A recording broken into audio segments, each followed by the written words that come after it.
Congress to finish the job and pass the AM Radio for Every Vehicle Act. Learn more at dependonam.com. This message furnished by the National Association of Broadcasters and this station. It happens all over Massachusetts. Can you tie my shoes? In every home and every community. Be careful on your bike. Learning can happen anytime, anywhere. We'll see you at practice this weekend. And no matter how learning takes place in your family's life, DESE is there as your partner. The Massachusetts Department of Elementary and Secondary Education. Never stop learning. Find out more at mass.gov/back-to-school. Sponsored by the Massachusetts Department for Elementary and Secondary Education.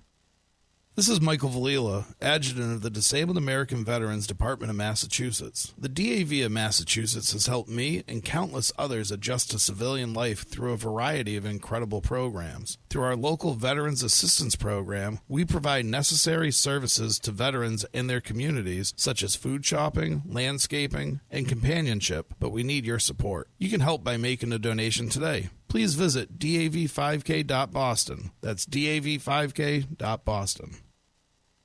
9 out of 10 people who suffer cardiac arrest outside the hospital don't survive. Every walker who joins HeartWalk means more people trained in CPR. Take the first step and register for your local HeartWalk. Find your local HeartWalk at heartwalk.org.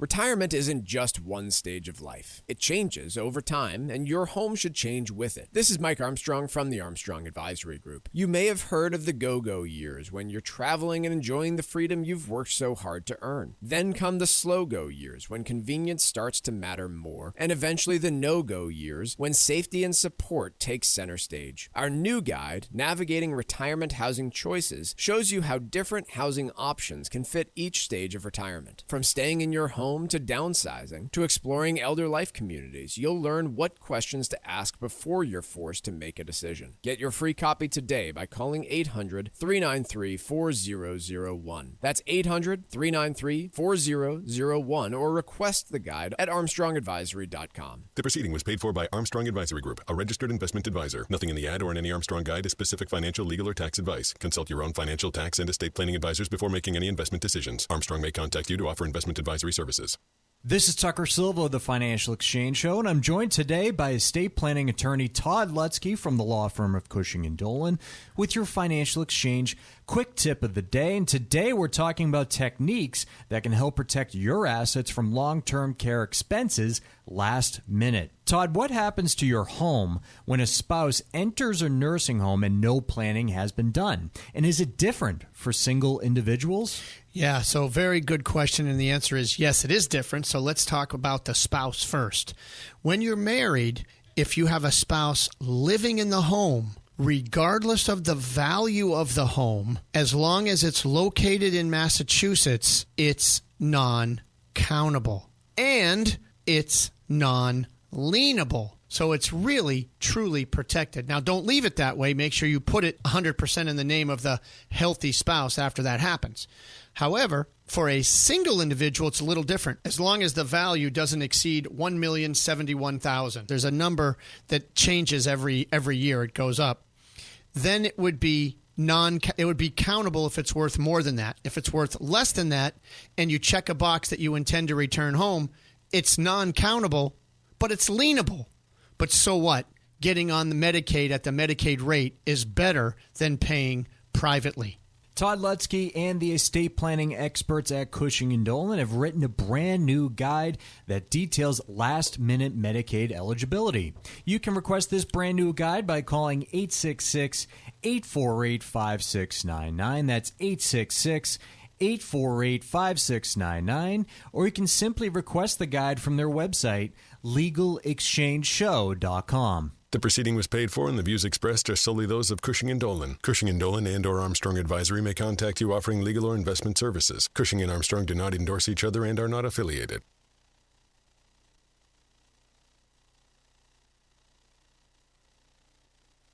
The Financial Exchange is produced by Money Matters Radio and is hosted by employees of the Armstrong Advisory Group, a registered investment advisor. All opinions expressed are solely those of the hosts, do not reflect the opinions of Armstrong Advisory or anyone else. Investments can lose money. This program does not offer any specific financial or investment advice. Please consult your own financial, tax, and estate planning advisors before making any investment decisions. Armstrong Advisory and the advertisers heard on this program do not endorse each other or their services. Armstrong and Money Matters Radio do not compensate each other for referrals and are not affiliated.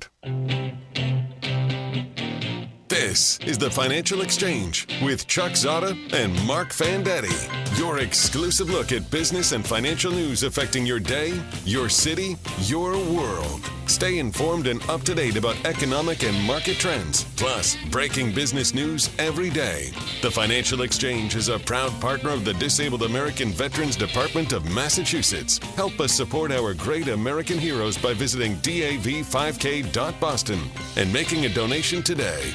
This is the Financial Exchange with Chuck Zodda and Marc Fandetti.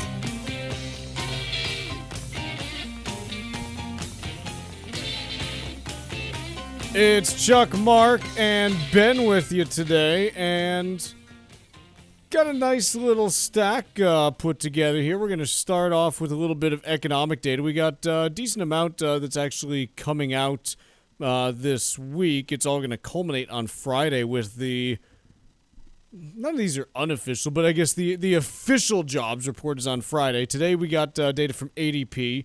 They put out a weekly report, but also they still do their monthly one as well, which I don't know why they don't just do the weekly one every week, but this is a unique, distinct publication from the weekly one, so it's how they do it. But ADP came out this morning, 44,000 jobs created. Estimates were somewhere in the 70 to 90,000 range. No one pays really close attention to ADP, at least on a monthly basis, even though what I will say, if you plot the 3-month average of ADP with the 3-month average of the government jobs report, they're pretty darn close these days. There's a pretty strong correlation between them. And what we are seeing is that the ADP numbers the last couple months have weakened after a stronger spring. When I say weakened, I don't mean anything concerning. I just mean, hey, the spring it looked like maybe we were starting to achieve escape velocity on the labor market, some green shoots popping up. And now it looks like, okay, more than that, it's 2026 in my opinion, now that we have 7 months of data, or nearly 7 months once we get the jobs report for July. I think 2026 so far can be described from a labor market perspective as it hasn't gotten worse. It's gotten modestly better around the edges, and that's fine because the big concern that we had in the second half of last year was the labor market slowing, and at least that isn't happening anymore. But it's unclear that there's anything pointing towards a resurgent labor market. It's just tough to tell if that's more a function of labor demand or labor supply, which is unique for the United States. Yeah, there's that cyclical component related to whether the economy is growing above or below trend in any particular quarter. Then there's the long-term secular trends toward less turnover in the labor market, the higher rate, the separation rate that we saw yesterday in the JOLTS report have been trending down for like decades, possibly due to demographics, the changing structure of the economy. So you never know whether when you're looking at a series, you don't know if you're looking at the trend and changes in the trend, which are driven by structural forces, and long-term, i.e. you can't do anything about them. They're just playing out. Sure. Or something cyclical, something that causes a series to move around, if you like. It's not like periodic, but to depart from its trend line.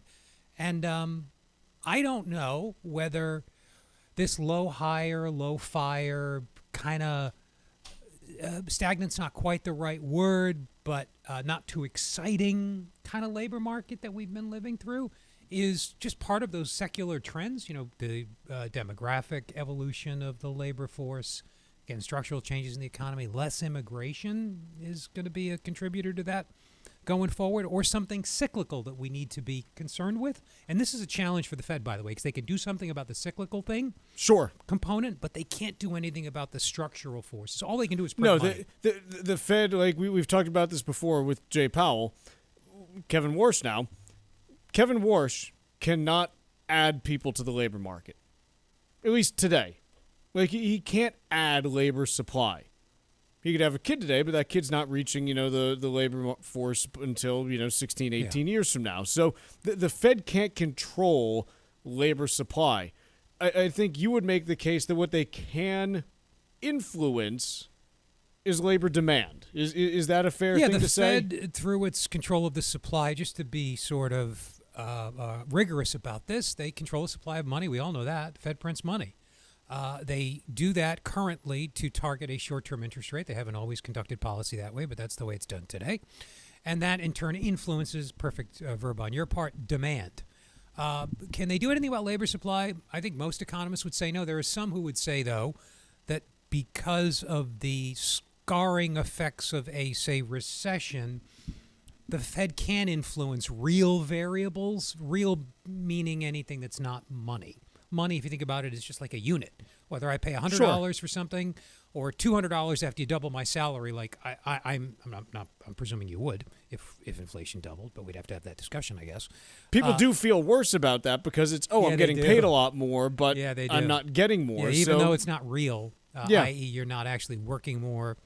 You're not worse, but you thought you would be better. It feels bad, yeah. Just like inflation feels bad, even if your salary's keeping up. Sure. For the same reason, you're not getting ahead in real terms. Right. No one's ever figured out why people hate inflation other than they don't like it. Yeah, they sort of agree that, It's basically, hey, my income went up and I'm not able to do more with it, and that feels worse. Like that's basically the best explanation we have for why people don't like inflation. Yeah, I mean, there are real costs to inflation. This is a totally different discussion. I don't want to let myself get sidetracked, so I'll just start rambling, but what the heck are we talking? Oh, the unemployment. Can the Fed do anything about the supply side of the economy? I think most researchers would say no. It's most useful to think about money as neutral in the long run. The unemployment. This is if you like Milton Friedman, and I know a lot of you are of the age where you remember him. This insight is attributable to him and Ed Phelps, who died last year. In the long run, money's neutral. The unemployment rate is going to settle on whatever the so-called natural rate of unemployment is. That's the result of structural forces in the economy. Fed, arguably, not every economist would agree with this, but the Fed arguably can't do anything about that. Let's take a quick break here. When we return, we'll talk a little bit about the latest out of the Middle East, what we're seeing there, and then a little bit of data center chatter after that. Subscribe now to our YouTube page, where you'll find daily interviews and full shows of the Financial Exchange. We'll get you caught up on anything and everything you might have missed, right here on the Financial Exchange. A single nursing home stay could cost you more than $14,000 a month. That's why so many families believe they'll have to spend almost everything before a loved one can qualify for Medicaid. But that isn't always the case. Cushing & Dolan has created a new guide called Last Minute Medicaid Eligibility. In it, you'll learn how Medicaid eligibility works, get information about last-minute planning options that may still be available, the mistakes that could cost your family, and why acting quickly could give you more options. Don't assume you have to lose everything to pay for long-term care. Get your free copy of our new guide called Last Minute Medicaid Eligibility right now by calling 866-848-5699. That's 866-848-5699. Or you can request it online at legalexchangeshow.com. That's legalexchangeshow.com. The proceeding was paid for, and the views expressed are solely those of Cushing & Dolan. Cushing & Dolan and/or Armstrong Advisory may contact you offering legal or investment services. Cushing & Dolan and Armstrong Advisory do not endorse each other and are not affiliated. Retirement isn't just one stage of life. It changes over time, and your home should change with it. This is Mike Armstrong from the Armstrong Advisory Group. You may have heard of the go-go years, when you're traveling and enjoying the freedom you've worked so hard to earn. Then come the slow-go years, when convenience starts to matter more, and eventually the no-go years, when safety and support take center stage. Our new guide, Navigating Retirement Housing Choices, shows you how different housing options can fit each stage of retirement. From staying in your home home to downsizing to exploring elder life communities, you'll learn what questions to ask before you're forced to make a decision. Get your free copy today by calling 800-393-4001. That's 800-393-4001 or request the guide at armstrongadvisory.com. The proceeding was paid for by Armstrong Advisory Group, a registered investment advisor. Nothing in the ad or in any Armstrong guide is specific financial, legal, or tax advice. Consult your own financial, tax, and estate planning advisors before making any investment decisions. Armstrong may contact you to offer investment advisory services. In a heartbeat, you could be the difference. Marc collapsed from cardiac arrest. 9 out of 10 people who suffer cardiac arrest outside the hospital don't survive. It took 30 minutes of chest compressions to finally feel a pulse. Most of the time, it's because no one nearby performs CPR. But together, we can change that. Extraordinary things happen when people take action. A small step, a simple skill, a life-saving moment. HeartWalk brings communities together to create health and hope for every heartbeat. Every walker who joins HeartWalk, every dollar donated, means more people trained in CPR, more research, and more life-saving moments for everyone. Take the first step and register for your local HeartWalk. Extraordinary starts with you. Join HeartWalk today. Find your local HeartWalk at heartwalk.org. Environmental nonprofit Ocean River Institute is working with communities to tackle climate change with nature-based solutions that feature slowing water down and building more soil with grasses and plants. Research indicates that people acting in their own neighborhoods can build an inch of soil in a year and slow sea level rise down by as much as 25%. Please visit oceanriver.org for more information on opportunities to make a difference and go the distance for savvy stewardship of a greener and bluer planet Earth. Our Senators Edward Markey and Elizabeth Warren and Representative Jake Auchincloss are standing up for radio listeners like us by supporting legislation to keep AM radio in cars. They know the value of local radio in times of emergency. Now it's time for Congress to finish the job and pass the AM Radio for Every Vehicle Act. Learn more at dependonam.com. This message furnished by the National Association of Broadcasters and this station.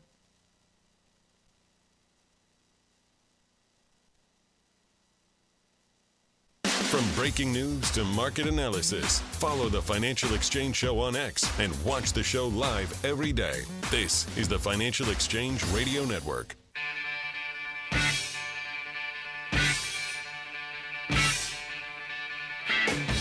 The 2026 DAV 5K Boston is set for Saturday, November 7th at Fort Independence at Castle Island. And if you want to participate, now's the time to register. More than 800 runners have already signed up, making this the fastest registration pace in history. The event will be a sellout soon, so head to dav5k.boston for all the information on how you can take part. And if you can't, please consider making a donation. Your gifts help fund free rides to medical appointments for veterans and the nation's first DAV-led housing initiative, providing homes for single veterans and veteran families. Go to dav5k.boston and make your donation today. That's dav5k.boston. Piece in Bloomberg, Trump fuels hopes of Hormuz opening with hints deal is close. And this has been talked about the last couple days. President Trump's been talking about it. Treasury Secretary Bessent has been talking about things potentially moving in this direction. What we do and don't know, it's a muddled picture. And so here's kind of the lay of the land right now, and things that point towards something improving, things that point towards things getting worse. So let's start first on the good news side of things. And again, you have to interpret price action for what it is, which is, people saying, okay, here's, where we think things are going. And basically before any of the other, deal announcements that we've had, oil prices have moved down.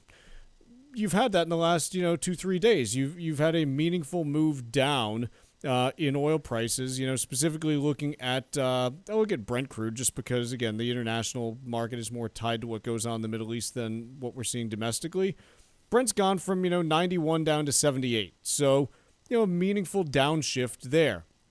The piece that has me interested and thinking there's a little bit more meat on this bone, one of the things we've talked about over the last few months is what's known as crack spreads. And crack spreads are a fancy way of saying, hey, if an oil refinery has to pay $79 a barrel for its crude oil, but can then sell diesel and gasoline for, call it an average of, $130, the crack spread on that is 50. 130 minus 79, call it 51 actually.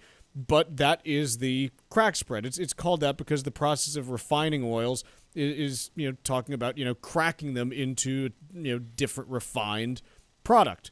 So here's what's interesting to me is that if you look at previous deals, that were signed, the Memorandum of Understanding was signed on June 17th.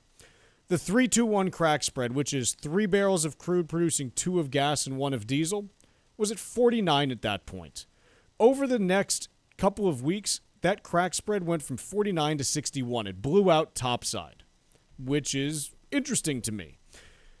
It suggested further tightness in the product market, even though you had crude that was coming out of the Strait of Hormuz that had been bottled up there. So that's kind of interesting. Today, in the last last week now, since July 29th, which was last Wednesday, the 3-2-1 crack has gone from 71 down to 56, suggesting things loosening up on the refined product side. And I'm trying to figure out why. U.S. refineries are running max capacity already. Basically, everyone in the world is. Russia still has a ton of capacity offline because of Ukrainian raids and things like that. And so the only piece that I get to is something that happened over the weekend, which is China decided to increase the selling price of gasoline domestically. Remember, China, top-down economy, and so, the Chinese government helps to set the price of, commodities such as gasoline within its borders. And so I sit there and I go, okay, interesting.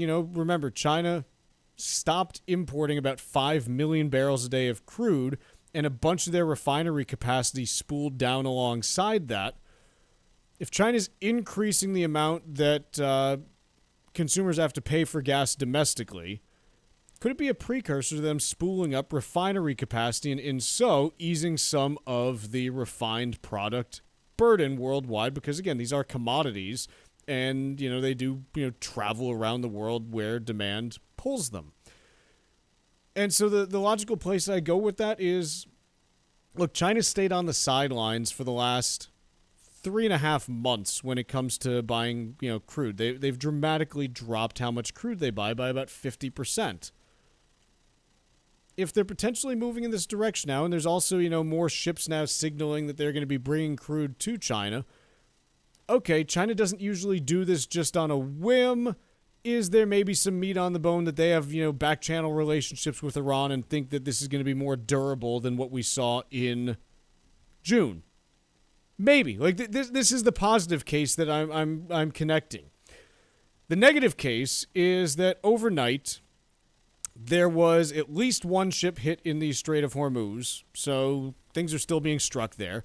The Houthis hit a couple in the Red Sea and also indicated they're starting to target ships further north in the Red Sea to stop them from going through the Suez Canal, because they're basically saying, okay, we don't want Saudi oil getting out from the Red Sea, whether it's north or south. So that's not a great sign. There was something on fire in Dubai, but no one knows what, because the UAE government has basically locked down any photographic evidence and now has 2 people under arrest because they took pictures of something burning and no one really knows what it was. So the counter to the potential good news of prices coming down and China maybe signaling refineries spooling up is there's still ships being targeted in the Red Sea and the Strait of Hormuz. And so I'm pretty much in the same place I've been for the last 5 months, which is I don't really know what's going to happen. I understand the incentives for this to be dragged out by Iran. I understand that at some point you're going to get a negotiated settlement just because the sides say enough is enough. But I don't know if we're there yet, and we'll see if this is another false start or if it's a real move that has legs. I don't know. Yeah. I'm hopeful that it has legs and can, prove to be durable, because otherwise we're a couple weeks closer to bingo on, U.S. crude inventories and things like that. And so I don't know. Like it's we're in a pretty dangerous spot where this can't go on too much longer, ping-ponging back and forth, without the negative instances starting to have parabolic rises in the price of energy commodities. We'll see what happens, but something positive needs to happen soon. Otherwise, things are going to get pretty gnarly. It's kind of where we are. I haven't heard any respected commentators say they expect Iran to just fold, give up their choke point. Well, everyone has, there's always, for any asset, there's always an offer that is, okay, can't pass this up. If you own, a family house that's been in your family for years, and Warren Buffett comes to you and says, "Hey, Marc, sold. How I want that. I'm sorry, you're gonna. I want that house for $500,000. You had me at Warren Buffett. You're like, no, I'm not doing it. Yeah, you already had. Me. Okay, what about What about $500 million? Yeah. Yeah, I do it for $500 million. So, but we're not going to make that concession. I'm not going to try to game this out, obviously. I just haven't heard any convincing analysis, never mind convincing me, but convincing a reasonably level-headed expert in the field that there's an easy way to resolve this that doesn't involve a level of humiliation or cost that the U.S. government probably can't afford to swallow. It's one where, it's interesting. As I've spent almost 17 years in the investment business, and the thing that I do come back to sometimes is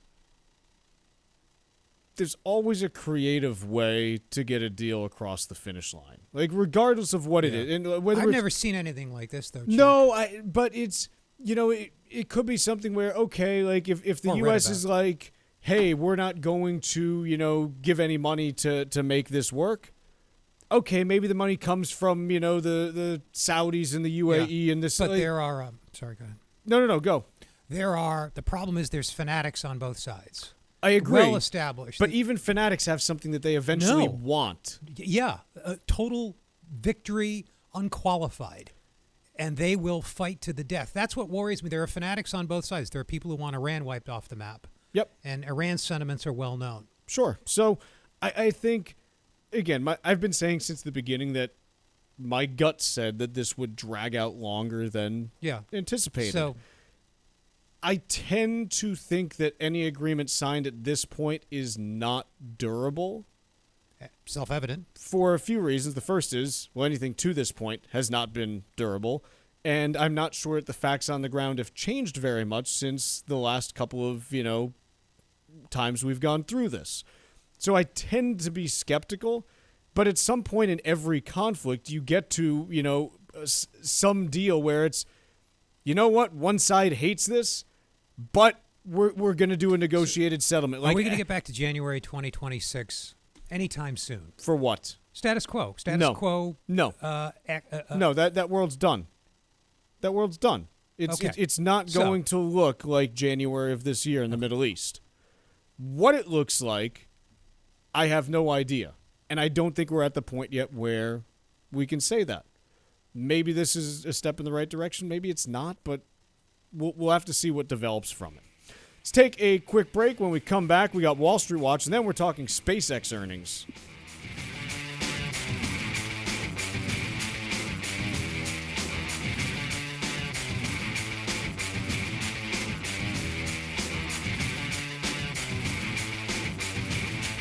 Like us on Facebook and follow us on Twitter @TFE Show. Breaking business news is always first, right here on the Financial Exchange Radio Network. A single nursing home stay could cost you more than $14,000 a month. That's why so many families believe they'll have to spend almost everything before a loved one can qualify for Medicaid. But that isn't always the case. Cushing & Dolan has created a new guide called Last Minute Medicaid Eligibility. In it, you'll learn how Medicaid eligibility works, get information about last-minute planning options that may still be available, the mistakes that could cost your family, and why acting quickly could give you more options. Don't assume you have to lose everything to pay for long-term care. Get your free copy of our new guide called Last Minute Medicaid Eligibility right now by calling 866-848-5699.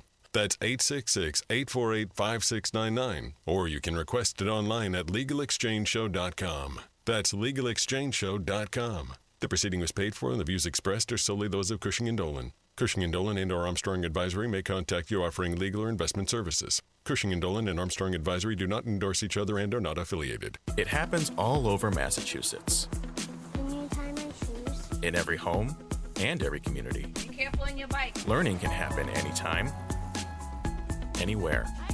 We'll see you at practice this weekend. And no matter how learning takes place in your family's life, DESE is there as your partner. The Massachusetts Department of Elementary and Secondary Education. Never stop learning. Find out more at mass.gov/back-to-school. Sponsored by the Massachusetts Department for Elementary and Secondary Education. I was 24 when I had a stroke. I was 35 when I suffered a heart attack. I was 46. I was 62. It's a fact. Cardiovascular disease is the leading cause of death in women. But we can fight against our #1 killer. Talk to your doctor about your risk factors. Know your family history. Learn the warning signs and symptoms. Together, let's go red for women. Visit goredforwomen.org to learn more. Every mile can make a difference for a Massachusetts veteran. The DAV 5K Boston returns to Castle Island on Saturday, November 7th for a family-friendly day of community, remembrance, and support. Whether you run the 5K, join the 1 mile walk, or make a donation, your participation helps further the mission of the Disabled American Veterans Department of Massachusetts. Honor those who served. Sign up today at dav5k.boston. That's dav5k.boston. As a busy mom to 4 kids, my to-do list is full. Trying to fit in exercise, eating right, and prioritizing self-care can feel next to impossible. While we can't add more hours to the day, we do have a great resource to help. Go Red for Women has easy tips, tools, and information to help you and your family live a healthier life. So to all the moms, the aunts, the grandmothers, and amazing women out there doing it all, visit goredforwomen.org/momlife today. You take care of them, Go Red for Women will take care of you.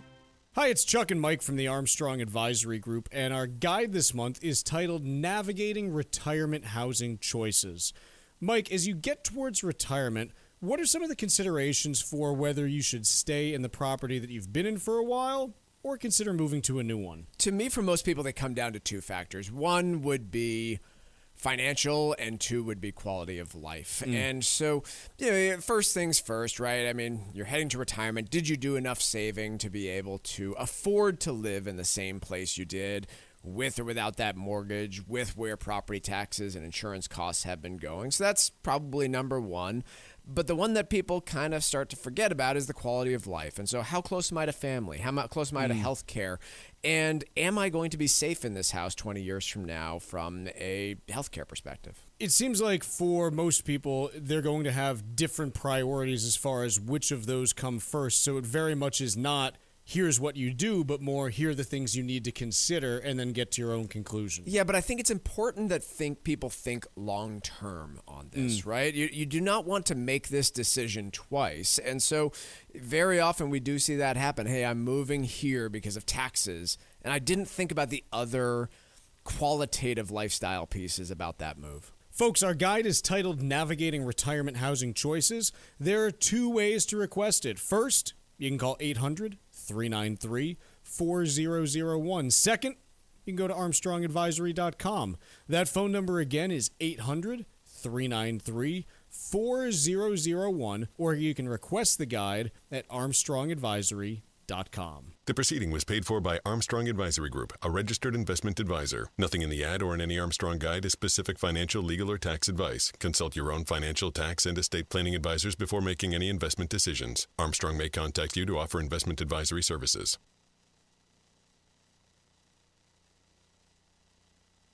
Time now for Wall Street Watch, tracking the stocks, the data, and the headlines driving markets so far today, right here on the Financial Exchange Radio Network. Well, a lot of green on the board right about now. Dow Jones is up over 1%. The S&P 500 is flirting with up about 0.5%. The Nasdaq's up a little bit over 0.25%. Gold is surging up over 3%, while silver is up over 4%. Taking a look at some of the companies right now, SpaceX has fallen 7% after releasing its first quarterly report since going public in June. SpaceX reported capital expenditures of $18.37 billion in the second quarter, largely driven by artificial intelligence and up 550% from a year ago. Second quarter revenue came in at $7.81 billion, topping the LSEG consensus of $6.93 billion. Disney stock is up more than 2% despite the media giant reporting a mixed fiscal third quarter. While earnings per share came in above expectations, revenue missed slightly. Revenue for the company's experiences business, which includes its theme parks, was up 10% annually. AMD has plunged 6% in early trading on the back of second quarter results that failed to impress investors. The company earned an adjusted $1.66 per share on revenue of $11.54 billion. And finally, the pharmaceutical giant Eli Lilly has jumped more than 3.5% after it reported an earnings and revenue beat in its second quarter financial report. Eli Lilly also raised its full-year revenue guidance for 2026 as demand for its weight loss drug Zepbound and diabetes treatment Mounjaro continues to surge. I am Ben Kitchen, and that was Wall Street Watch. So yesterday, SpaceX reported earnings, and I want to read a quote from a guy by the name of Brent Donnelly. Brent's someone who I've followed for, I don't know, probably about a decade or so. And he publishes a morning newsletter. Usually it's on foreign exchange, which, again, I don't know anything about foreign exchange, but occasionally he talks about, some other tangential topics and things like that. And in talking about SpaceX, I think that he has a great way of phrasing this, just that I want to get at, because it encapsulates like the view that I have on both SpaceX and Tesla in a far more elegant way than I've ever explained it. I'll quote him here. I have no view on the underlying business. I believe the best lens for Tesla and SpaceX stock is to think of them as meme coins. There's no rational valuation anchor. These are bets on hopes and dreams. This is not a sarcastic comment. Sometimes hopes and dreams come true. Using DCF or anything else of that sort to study these stocks is a waste of time. And I think that really gets at these. It's, look, these are, people investing in them because they want to believe without any rational basis for, the numbers or anything, just that, hey, these companies are going to be able to do amazing things in the future. And that's what they are. They're vehicles for that. And I don't say that dismissively. There are plenty of investors that have made millions or tens of millions of dollars in Tesla doing exactly that. Yes. I was going to say, there's no CF to D. DCF is discounted cash flow. There are no cash flow. There are some. I mean, there's no shareholder cash flow to discount. So but it doesn't matter. No, well, no one's ever. The guys that make a lot of money make it on speculative. If DCF, discounted cash flow type, and Graham and Dodd, the sort of pioneers of this approach. Sure. If that worked, all you'd need is Excel to make money, or a calculator. That doesn't. Well, it worked for Warren Buffett. No, I think he was. Yeah, okay, so he's a value type investor. Yeah, I'm not going to overthink what you just said. Yeah, okay, he's a value oriented guy, and it works better with some investment styles, I guess, than others. But you have to predict the CF accurately and you got to get the discount rate right. Sure. And and Buffett, the thing that everyone leaves out is that Warren Buffett, despite publicly talking about be careful with leverage, Warren used plenty of leverage in building his portfolio, just applied at, the right time so that it was able to be used effectively. Sure. So but I guess the point I was going to make was the people who make the most money in finance, and I don't mean average investors who use a 401k vehicle, dollar cost average in and all that over time, but the guys that have made and women who've made really big money in finance, they're not doing the type of investing that's amenable to discounted cash flow analysis. So a generalist like us wouldn't have anything to put in our little Excel spreadsheet. It'd all be guesses. Sure. It would all be guess, and that's fine. The good guessers are rewarded.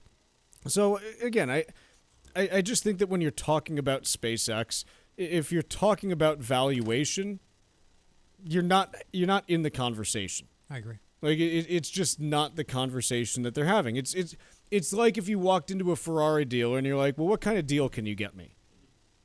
It's not the right place to ask that question. Right. Like, is it comfortable for, adults in the back? I don't think this is the right car for you. Like, that's the deal with SpaceX. You can't talk about it from a valuation perspective. Ultimately, what you can talk about it in terms of is, I think there are two things that drive the ship for both of Elon Musk's publicly traded companies. The first and foremost thing is public sentiment about Elon at any particular point in time. And the second is, okay, what are we seeing just in terms of, revenue growth? Because it's for these companies, it's not about like free cash flow. Again, it's just, hey, like, are you showing, the revenue growth that you need to? And I think the piece with SpaceX is, hey, they came out and they had better than expected revenue. It still is something where investors were, disappointed enough that it didn't make a difference. The stock was down as much as 12%. Now it's down about 8%. Again, I'm not going to judge the company as, a failure or success for its, first quarter earnings that they've ever had as a publicly traded company. But I think at some point, and we saw this with Tesla, by the way, when they were rolling out the Model 3, Tesla stock came under pressure because the question was, hey, can you ramp this quickly enough to be able to survive the cash flow problems that will inevitably come if you don't? At some point, the market's going to force SpaceX to make the same decision. Can you ramp this being revenue, quickly enough to justify the spending that you're doing? Otherwise, we're going to force you to pivot. And it's not there yet. It might not be there for a year or two, or it might not ever be there, depending on how the business goes. But if you're going to come in and talk to me about, like, well, SpaceX has, of course they, like, just get out. We all know you're this. Not even in the conversation. It's get not out of the the room. right conversation. Get out of the room. You want to have conversations about free cash flow? Let's talk Procter and Gamble. Yeah. Let's talk Johnson and Johnson. Yeah, you're using the wrong instrument there. SpaceX. Hey, if it's going to fail, you're not going to be the one that figures it out because of its free cash flow. Which, raises an interesting question about valuation of the overall market. We talk about multiples a lot. Sure. And a lot of people wring their hands, myself included, about multiples. They're in virtually uncharted territory right now at levels, and I just mean they're high. Stocks are expensive, and historically, when this has happened, returns have been low. I'm not saying markets have crashed, though that has happened a lot. Subsequent returns have been modest relative to historical returns. To be specific, instead of 10, might expect something in the mid or low single digits on average over the next decade. Just to put something concrete to that. To what extent, if traditional measures, if these instruments we use don't matter in certain cases for companies driving the market, and that's arguably all the hyperscalers up to a point, because future earnings, I know they've got a track record, but they're veering into something now very different than, as we talked about last week or 2 weeks ago, veering into something very different than they've done historically. So how in the world could you do your DCF or whatever fundamental measure you like to apply in circumstances like this? So I think, again, SpaceX, they reported their first earnings yesterday. I don't really think they matter. I don't think they matter. It's not to say that they won't matter at some point, but they don't matter right now, and you should be fine holding that view because no one who's a serious person is looking at SpaceX and trying to build a DCF model or say that they're fairly valued. It's just not the right conversation with this stock at this point in time. Maybe it will be at some point, but think about that for when it happens. Let's take a quick break. When we return, let's talk about an Anthropic data center and who wants to own the debt that's backing it next. Smart financial talk whenever you want. Find the Financial Exchange on YouTube. Hit that subscribe button and keep up to date on daily business news from New England and around the country. This is the Financial Exchange Radio Network. Retirement isn't just one stage of life. It changes over time, and your home should change with it. This is Mike Armstrong from the Armstrong Advisory Group. You may have heard of the go-go years when you're traveling and enjoying the freedom you've worked so hard to earn. Then come the slow-go years when convenience starts to matter more, and eventually the no-go years when safety and support take center stage. Our new guide, Navigating Retirement Housing Choices, shows you how different housing options can fit each stage of retirement. From staying in your home to downsizing to exploring elder life communities, you'll learn what questions to ask before you're forced to make a decision. Get your free copy today by calling 800-393-4001. That's 800-393-4001, or request the guide at armstrongadvisory.com. The proceeding was paid for by Armstrong Advisory Group, a registered investment advisor. Nothing in the ad or in any Armstrong guide is specific financial, legal, or tax advice. Consult your own financial, tax, and estate planning advisors before making any investment decisions. Armstrong may contact you to offer investment advisory services. A single nursing home stay could cost you more than $14,000 a month. That's why so many families believe they'll have to spend almost everything before a loved one can qualify for Medicaid. But that isn't always the case. Cushing & Dolan has created a new guide called Last Minute Medicaid Eligibility. In it, you'll learn how Medicaid eligibility works, get information about last-minute planning options that may still be available, the mistakes that could cost your family, and why acting quickly could give you more options. Don't assume you have to lose everything to pay for long-term care. Get your free copy of our new guide called Last Minute Medicaid Eligibility right now by calling 866-848-5699. That's 866-848-5699. Or you can request it online at legalexchangeshow.com. That's legalexchangeshow.com. The proceeding was paid for and the views expressed are solely those of Cushing & Dolan. Cushing & Dolan and or Armstrong Advisory may contact you offering legal or investment services. Cushing & Dolan and Armstrong Advisory do not endorse each other and are not affiliated. In a heartbeat, you could be the difference. Marc collapsed from cardiac arrest. 9 out of 10 people who suffer cardiac arrest outside the hospital don't survive. It took 30 minutes of chest compressions to finally feel a pulse. Most of the time, it's because no one nearby performs CPR. But together, we can change that. Extraordinary things happen when people take action. A small step, a simple skill, a life-saving moment. HeartWalk brings communities together to create health and hope for every heartbeat. Every walker who joins HeartWalk, every dollar donated, means more people trained in CPR, more research, and more life-saving moments for everyone.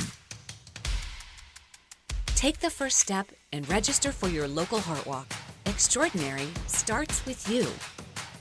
Join HeartWalk today. Find your local HeartWalk at heartwalk.org. Let's talk LDL. AKA bad cholesterol. The higher your LDL cholesterol, the higher your risk of a heart attack or stroke. Your health matters. Know your number. Talk to your doctor and get your cholesterol checked. And learn how to help lower your LDL bad cholesterol. Because your health is in your hands. Find out more at heart.org/LDL.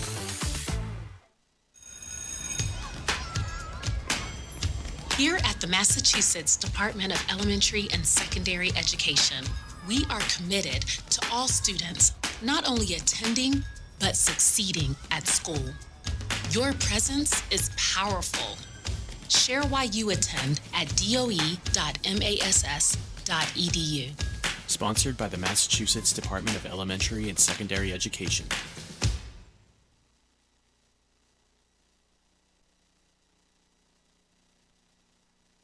From market moves to retirement planning strategy, follow the Financial Exchange on Instagram and stay up to date on the business news of the day. This is the Financial Exchange Radio Network.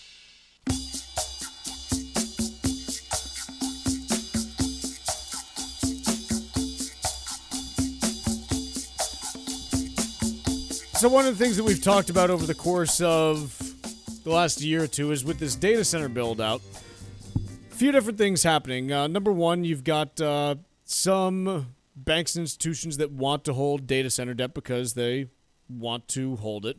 You also have, as part of that, sometimes you've got these special purpose vehicles that get set up so that you're not necessarily holding Google's debt, but instead you're holding the SPV's debt so that it's off Google's books. And ultimately, like, this is, you're trying to figure out, okay, how do we keep, the plate spinning, because we've talked about this, kind of U-shaped curve from free cash flow. Ideally, it's, you got to spend money to make money. Hey, these hyperscalers are starting with high cash flow.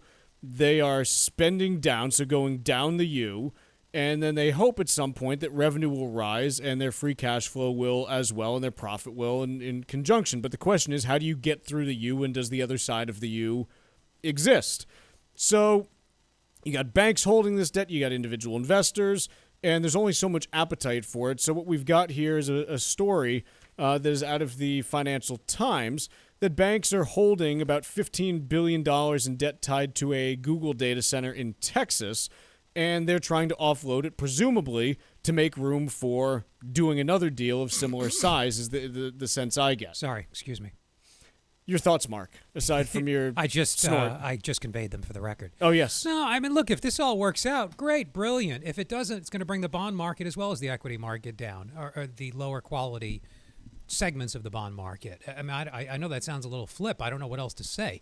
Massive overinvestment on the prospect, perhaps realistic, perhaps a fantasy, that AI's benefits will accrue to these early movers, the so-called hyperscalers and those who support them.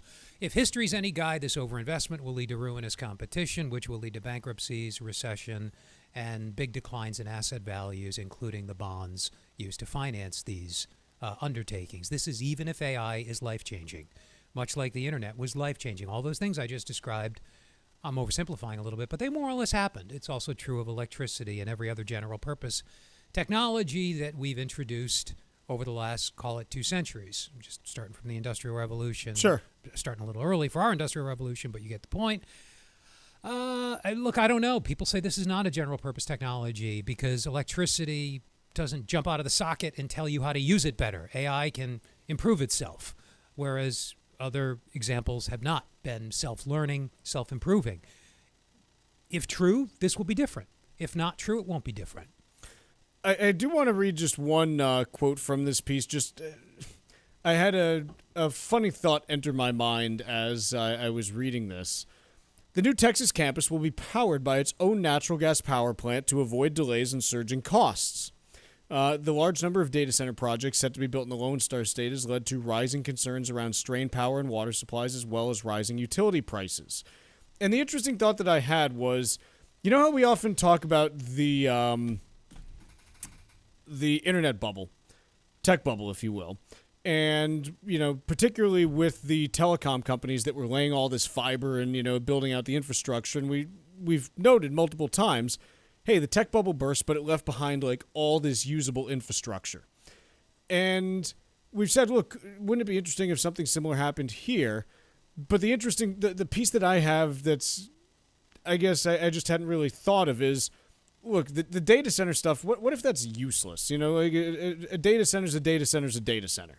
And I'm not saying that this will be the case, but suppose that, okay, 10 years from now, like that data center's useless. But what if the happy accident that we luck into on this, now, I'm not saying this is like, I have no idea exactly how the AI thing is going to progress for the next decade.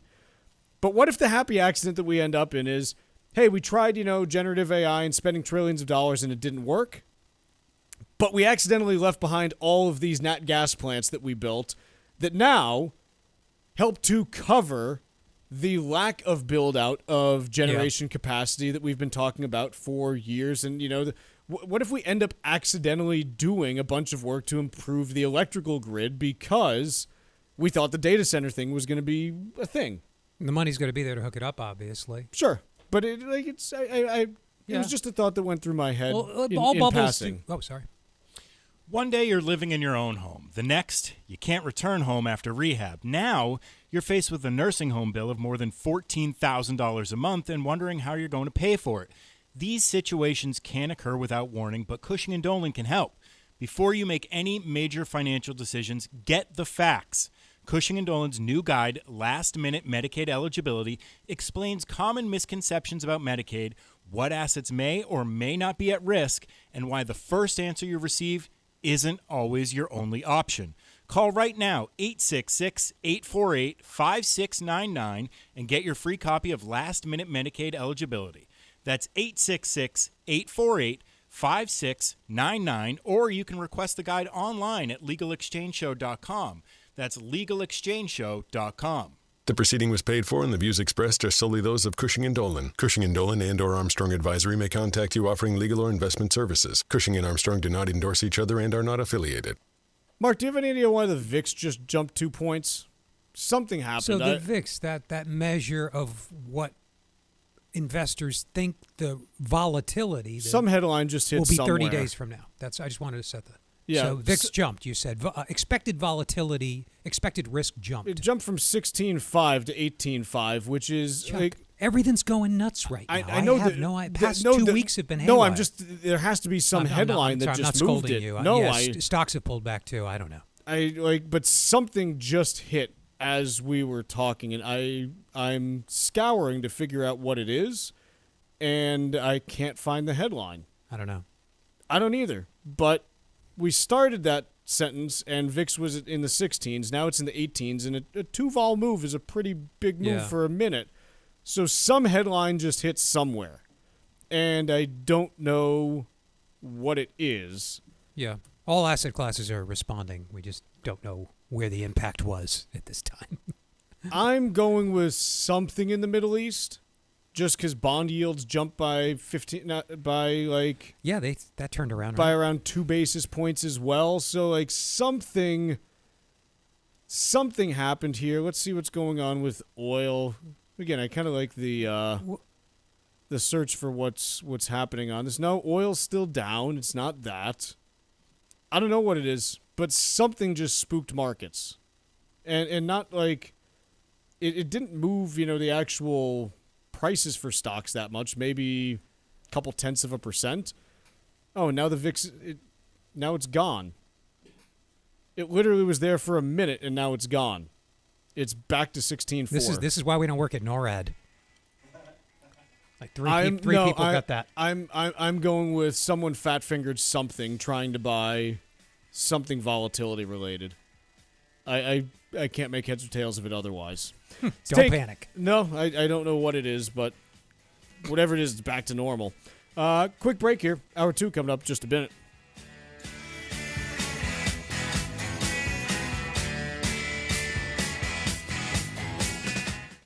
Retirement isn't just one stage of life. It changes over time, and your home should change with it. This is Mike Armstrong from the Armstrong Advisory Group. You may have heard of the go-go years when you're traveling and enjoying the freedom you've worked so hard to earn. Then come the slow-go years when convenience starts to matter more, and eventually the no-go years when safety and support take center stage. Our new guide, Navigating Retirement Housing Choices, shows you how different housing options can fit each stage of retirement. From staying in your home to downsizing, to exploring elder life communities, you'll learn what questions to ask before you're forced to make a decision. Get your free copy today by calling 800-393-4001. That's 800-393-4001, or request the guide at armstrongadvisory.com. The proceeding was paid for by Armstrong Advisory Group, a registered investment advisor. Nothing in the ad or in any Armstrong guide is specific financial, legal, or tax advice. Consult your own financial, tax, and estate planning advisors before making any investment decisions. Armstrong may contact you to offer investment advisory services. A single nursing home stay could cost you more than $14,000 a month. That's why so many families believe they'll have to spend almost everything before a loved one can qualify for Medicaid. But that isn't always the case. Cushing & Dolan has created a new guide called Last Minute Medicaid Eligibility. In it, you'll learn how Medicaid eligibility works, get information about last-minute planning options that may still be available, the mistakes that could cost your family, and why acting quickly could give you more options. Don't assume you have to lose everything to pay for long-term care. Get your free copy of our new guide called Last Minute Medicaid Eligibility right now by calling 866-848-5699. That's 866-848-5699. Or you can request it online at legalexchangeshow.com. That's legalexchangeshow.com. The proceeding was paid for, and the views expressed are solely those of Cushing & Dolan. Cushing & Dolan and/or Armstrong Advisory may contact you offering legal or investment services. Cushing & Dolan and Armstrong Advisory do not endorse each other and are not affiliated.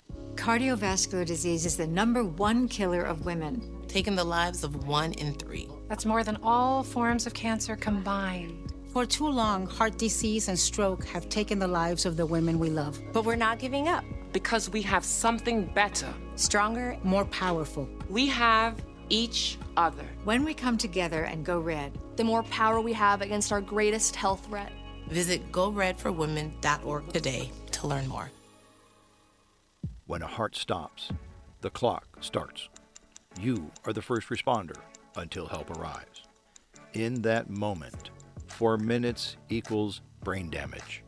6 minutes equals too late in an emergency. The first responder is you. We need you. Will you be ready? Learn CPR. Visit heart.org/nation. That's heart.org/nation. This is the Money Matters Radio Network, WBNW 1120 AM and W275 CM FM, Concord, Boston. The Money Matters Radio Network. In a heartbeat, you could be the difference. Marc collapsed from cardiac arrest. 9 out of 10 people who suffer cardiac arrest outside the hospital don't survive. It took 30 minutes of chest compressions to finally feel a pulse. Most of the time, it's because no one nearby performs CPR. But together, we can change that. Extraordinary things happen when people take action.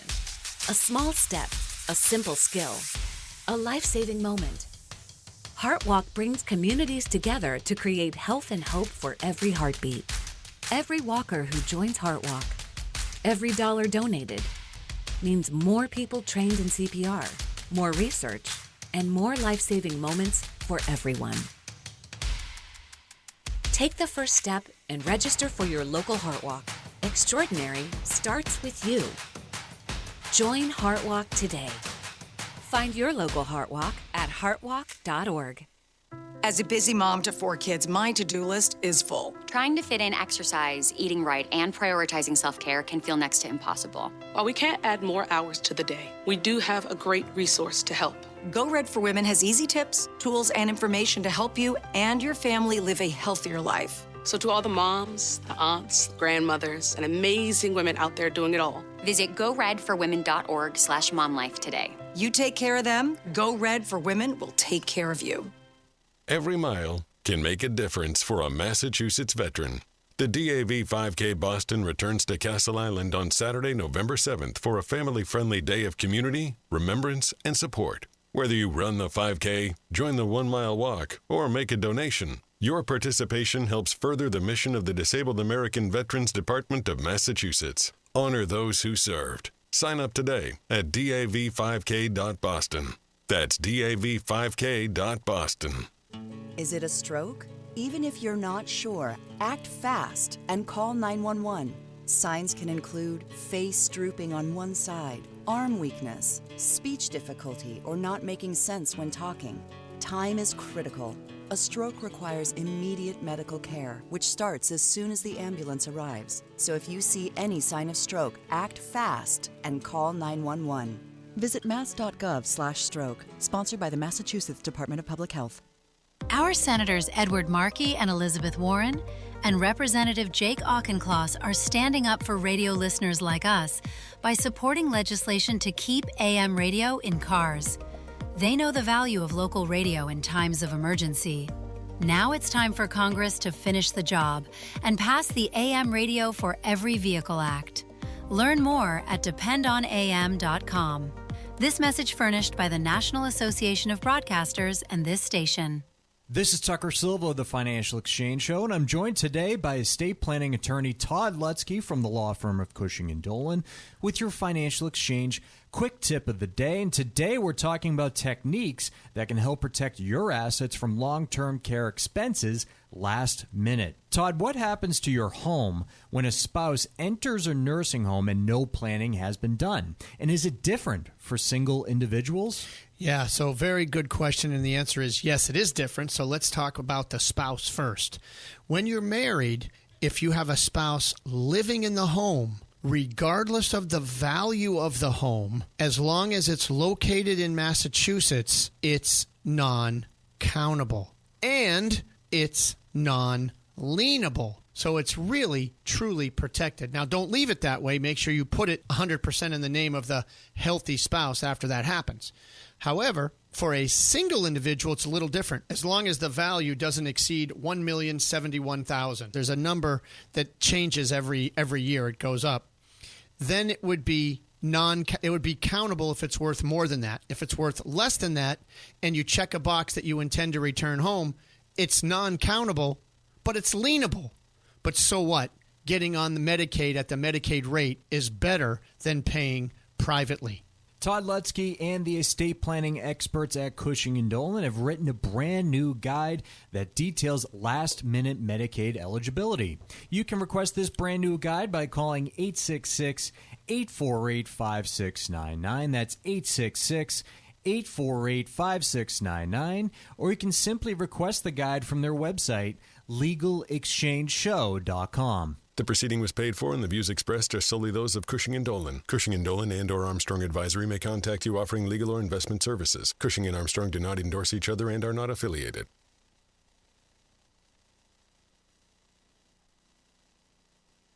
The Financial Exchange is produced by Money Matters Radio and is hosted by employees of the Armstrong Advisory Group, a registered investment advisor. All opinions expressed are solely those of the hosts, do not reflect the opinions of Armstrong Advisory or anyone else. Investments can lose money. This program does not offer any specific financial or investment advice. Please consult your own financial, tax, and estate planning advisors before making any investment decisions. Armstrong Advisory and the advertisers heard on this program do not endorse each other or their services. Armstrong and Money Matters Radio do not compensate each other for referrals and are not affiliated.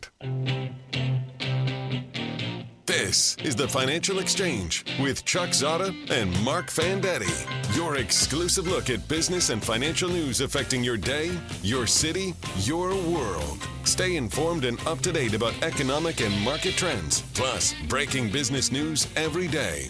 The Financial Exchange is a proud partner of the Disabled American Veterans Department of Massachusetts. Help us support our great American heroes by visiting dav5k.boston and making a donation today. This is the Financial Exchange with Chuck Zodda and Marc Fandetti. Chuck, Marc, Ben with you here, and kind of a nice little, it's a mixed market, actually. I was looking at, a couple of things earlier, but things have changed since markets open. The S&P is still up 20 points, about 0.25%, which is nice. Dow's up 589 points, 1%, which is great. NASDAQ Composite, currently up 22 points, has been flirting with going into negative territory. The Russell 2000 slightly negative. 10-year Treasury is flat on the day. Gold is absolutely ripping, though, now up $148 an ounce to $43.01. So gold catching a bid the last couple days after searching for one for the last couple months. You've got crude oil down 69 cents a barrel to 75.08. The AAA national average for gas prices down 1.1 cents. I'm sorry, nope. Wow, AAA now goes out an additional decimal point. This is going to totally confuse me. Gas prices are now down 0.91 cents. Exactly. I don't know what that means. I don't know why they wanted to go out another decimal point. Why they... we don't need 4 decimal points on gas. That's too many. It's that way on the pump, isn't it? No, it's... Well, not on the pump, actually. On the sign. But, I can't do an additional decimal point on gas. Gas prices are down almost 1 cent overnight. So, good. What we are seeing, wholesale gas prices are coming down meaningfully, particularly in the Midwest. So there's likely to be some relief there. It's going to be muted in a few cases by gas taxes that are set to, gas tax holidays that are set to sunset. And so that's going to be offset somewhat on that side of things. But we should be seeing some movement back down below $4 a gallon nationally in the next, few days if everything holds the way it's currently being priced in.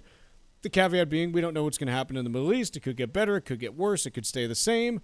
But if things hold in terms of pricing the way it looks right now, we should see some improvement heading into mid-August, which would be nice.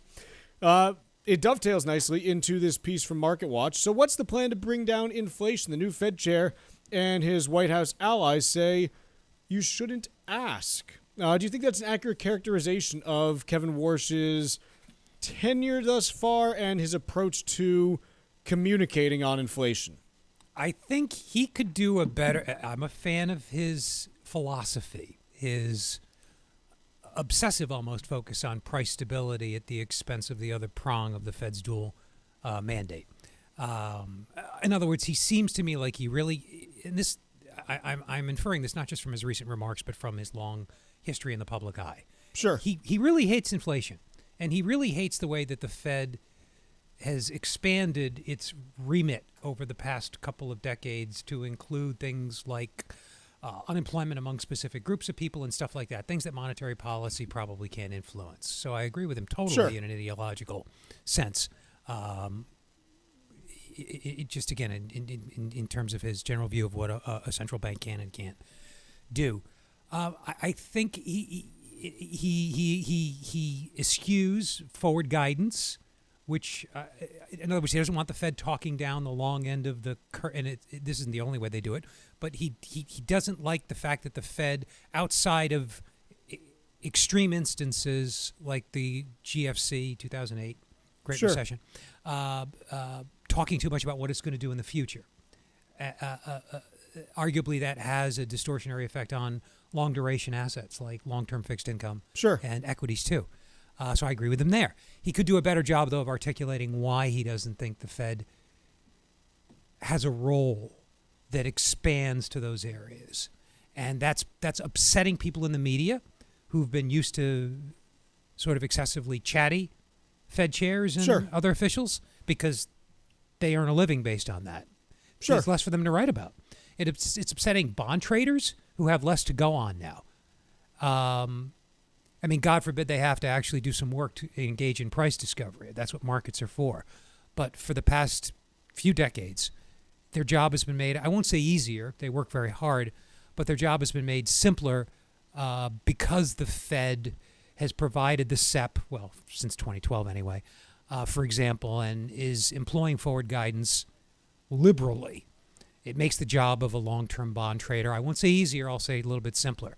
So there's a little hue and cry from that pocket. I've seen some commentary to the effect of, hey, there's a difference between forward guidance and understanding the Fed's reaction function.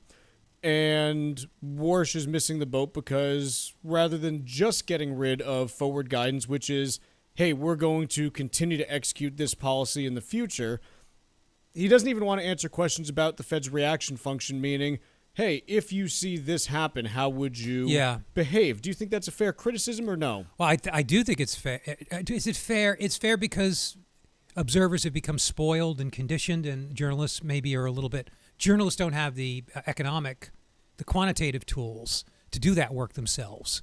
So they expect the Fed to lay it out for them. A researcher can do that. This idea of a reaction function, fancy way of saying rule, by the way. Reaction function is what I do is a function of what you do. So you move 1 unit to the right. My reaction function says I move 1.5 units to the right. The Fed's reaction function says if inflation is in excess of its target, you raise more than 1 for 1 with inflation. If GDP is coming up short, if economic growth, that is coming up short of potential GDP, you ease 1 for 1 with the difference. I'm oversimplifying the so-called Taylor rule here, but that's an example. You can estimate that. So they exist in theory, and they come out of the data if you estimate them. Warsh, I wouldn't expect the Fed chair to say, here's my rule. I would expect the Fed, Warsh could do a better job, though, as big of a fan as I am of his, and I know I'm laying it on a little bit thick here. But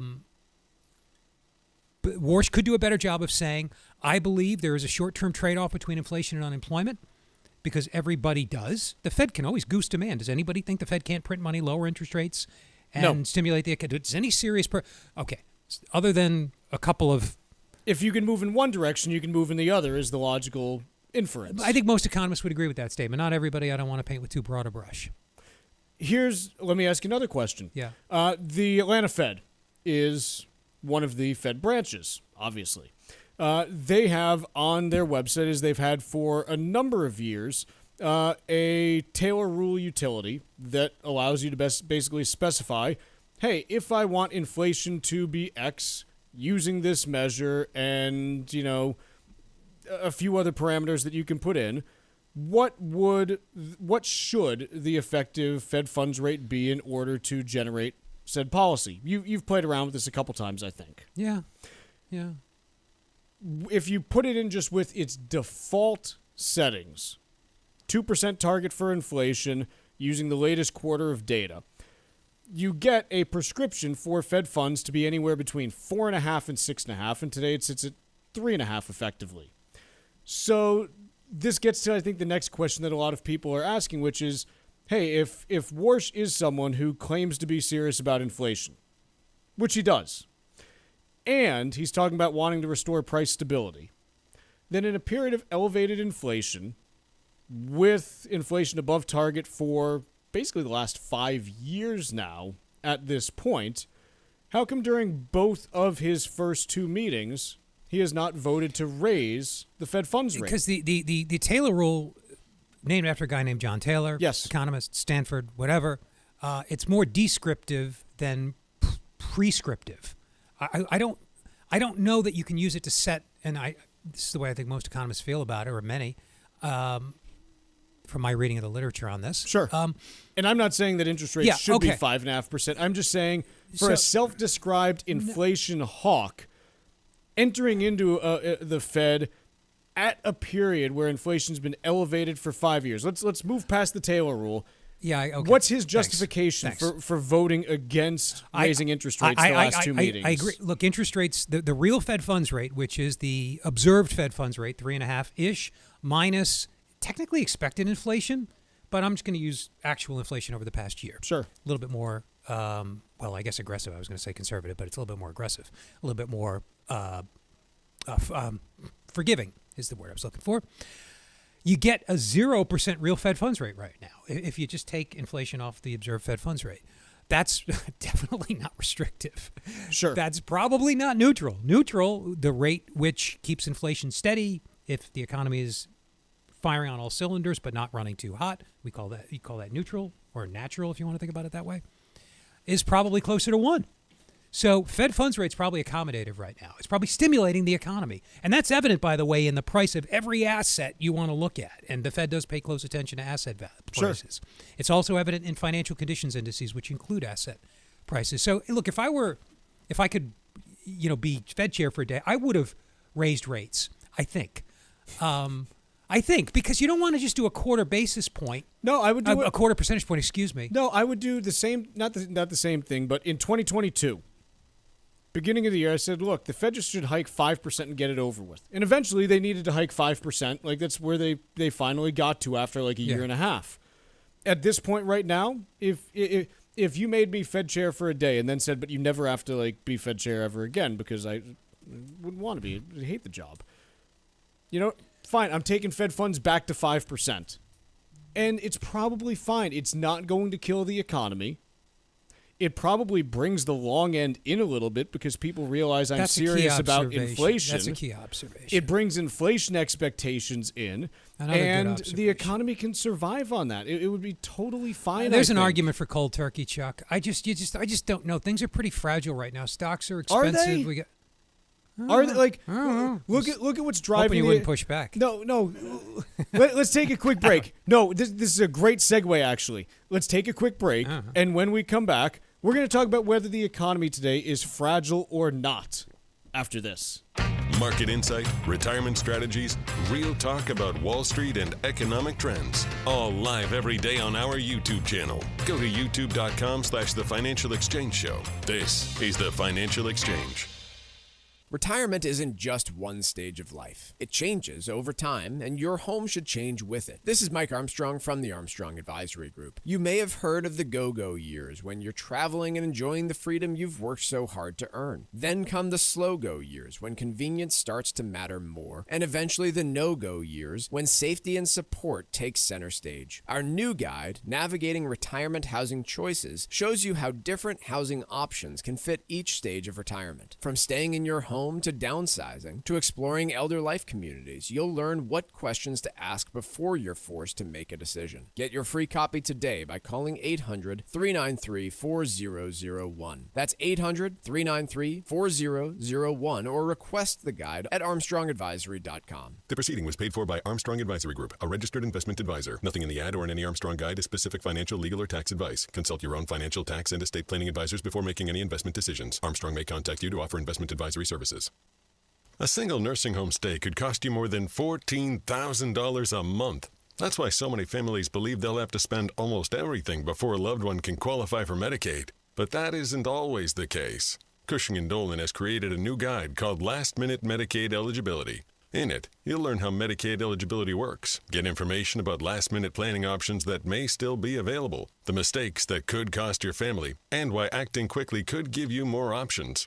Don't assume you have to lose everything to pay for long-term care. Get your free copy of our new guide called Last Minute Medicaid Eligibility right now by calling 866-848-5699. That's 866-848-5699. Or you can request it online at legalexchangeshow.com. That's legalexchangeshow.com. The proceeding was paid for and the views expressed are solely those of Cushing & Dolan. Cushing & Dolan and or Armstrong Advisory may contact you offering legal or investment services. Cushing & Dolan and Armstrong Advisory do not endorse each other and are not affiliated. Our Senators Edward Markey and Elizabeth Warren and Representative James McGovern are standing up for radio listeners like us by supporting legislation to keep AM radio in cars. They know the value of local radio in times of emergency. Now it's time for Congress to finish the job and pass the AM Radio for Every Vehicle Act. Learn more at dependonam.com. This message furnished by the National Association of Broadcasters and this station. Environmental nonprofit Ocean River Institute is working with communities to tackle climate change with nature-based solutions that feature slowing water down and building more soil with grasses and plants. Research indicates that people acting in their own neighborhoods can build an inch of soil in a year and slow sea level rise down by as much as 25%. Please visit oceanriver.org for more information on opportunities to make a difference and go the distance for savvy stewardship of a greener and bluer planet Earth. In a heartbeat, you could be the difference. Marc collapsed from cardiac arrest. 9 out of 10 people who suffer cardiac arrest outside the hospital don't survive. It took 30 minutes of chest compressions to finally feel a pulse. Most of the time, it's because no one nearby performs CPR. But together, we can change that. Extraordinary things happen when people take action. A small step, a simple skill, a life-saving moment. HeartWalk brings communities together to create health and hope for every heartbeat. Every walker who joins HeartWalk, every dollar donated, means more people trained in CPR, more research, and more life-saving moments for everyone. Take the first step and register for your local HeartWalk. Extraordinary starts with you. Join HeartWalk today. Find your local HeartWalk at heartwalk.org.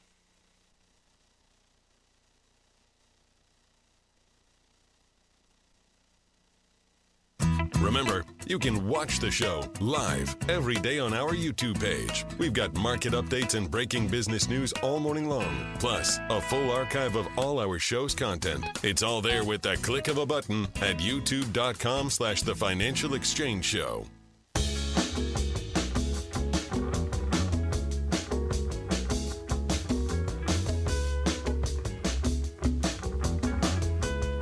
All right, so last segment.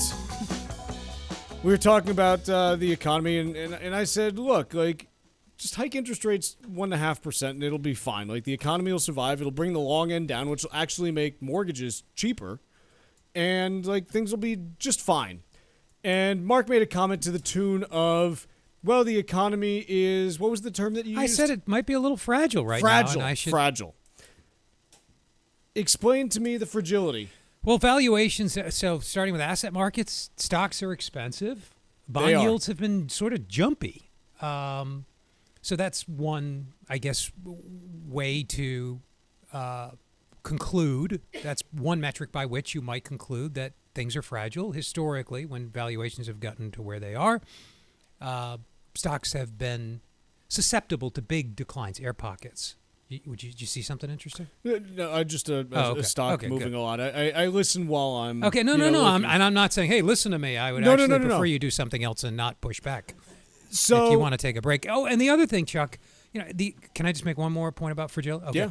So economic growth is okay, but it slowed a lot last year. We went from, in 2023, the economy, I didn't have to do this, but it grew at 2.9%. In 2024, it grew 2.8%. In 2020, the economy grew 2.1%. The economy slowed a lot in Trump's first year. That's my reference point. I'm not from pointing, a pace that I'm was not pointing probably fingers. unsustainable to begin with. We were growing more than trend to at or maybe a little bit below trend. Job growth fell off a cliff in 2025. We know this. Yes. It's picked up. Yep.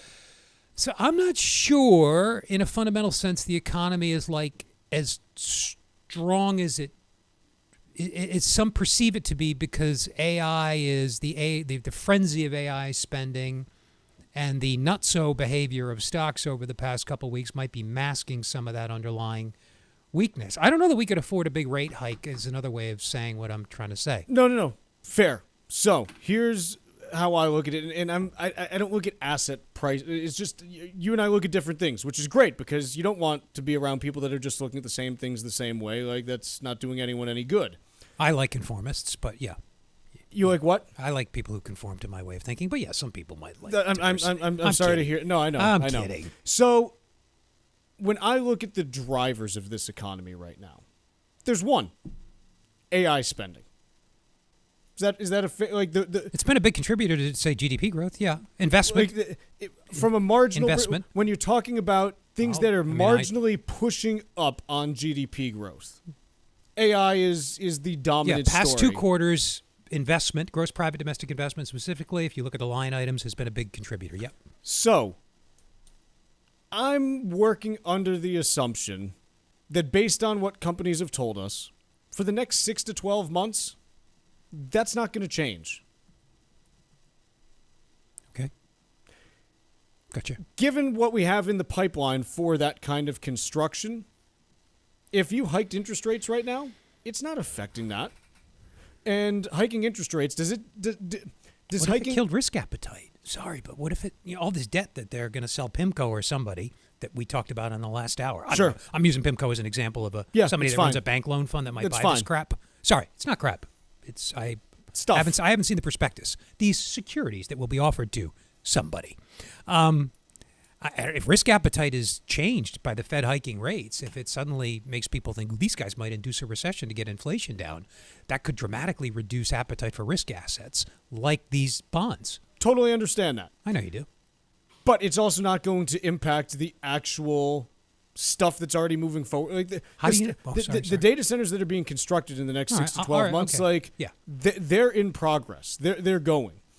And when we look at areas that have been neutral for the economy in the last year or two, consumer spending generally been not really a huge driver in either direction. This year in the summer, maybe it's the World Cup, maybe it's something else, we actually have seen an uptick in consumer spending, so we'll have to see if that continues.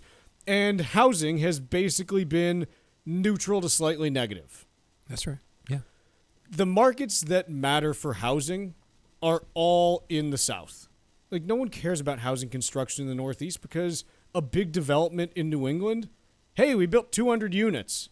A big development in Florida, we're building 100,000 units over the next decade. Like, it's just, the scale is massively different. So the markets that have been hit hard for housing in the South, they're showing signs of recovery now. When you look at Florida, you look at Georgia, you look at Texas. The places that are kind of getting hurt now, the Midwest and up through kind of the West Coast and things like that, those are areas that are struggling a little bit, but they're not the ones that matter for construction. So I guess the way I look at it is I see the data center stuff going on, which I think is just this classic, unstoppable object that's just moving right now, at least for the next 6 to 12 months. And I see housing being able to start becoming a net positive for the economy next year, even if the Fed hikes, because these southern markets are recovering to the point where builders are going to be able to build in them again. And so I'm in a place where I don't think there's a ton of upside for the economy the next 6 months or so. But I think the data center thing is going to bridge us the next 6 to 12, and then housing can take over as a driver in 27 and 28. I'm not convinced there's a ton of fragility unless some random event comes and hits things. Quick break, Wall Street Watch is next. Bringing the latest financial news straight to your radio every day. It's the Financial Exchange on the Financial Exchange Radio Network. The biggest retirement decision you make may have nothing to do with your investments. This is Mike Armstrong from the Armstrong Advisory Group. You've worked hard preparing your finances for retirement, so take the time to think about whether your home will still fit the life you want to live. The house that's perfect today could become more work than it's worth a few years from now. Stairs, maintenance, a big yard, or even being too far from the people and places that matter. Our new guide, Navigating Retirement Housing Choices, walks through the different stages of retirement, the housing options available, and the questions you should be asking now before a decision becomes urgent. Get your free copy today by calling 800-393-4001. That's 800-393-4001, or you can request the guide by visiting armstrongadvisory.com. The proceeding was paid for by Armstrong Advisory Group, a registered investment advisor. Nothing in the ad or in any Armstrong guide is specific financial, legal, or tax advice. Consult your own financial, tax, and estate planning advisors before making any investment decisions. Armstrong may contact you to offer investment advisory services. One day, you're living in your own home. The next, you can't return home after rehab. Now, you're faced with a nursing home bill of more than $14,000 a month and wondering how you're going to pay for it.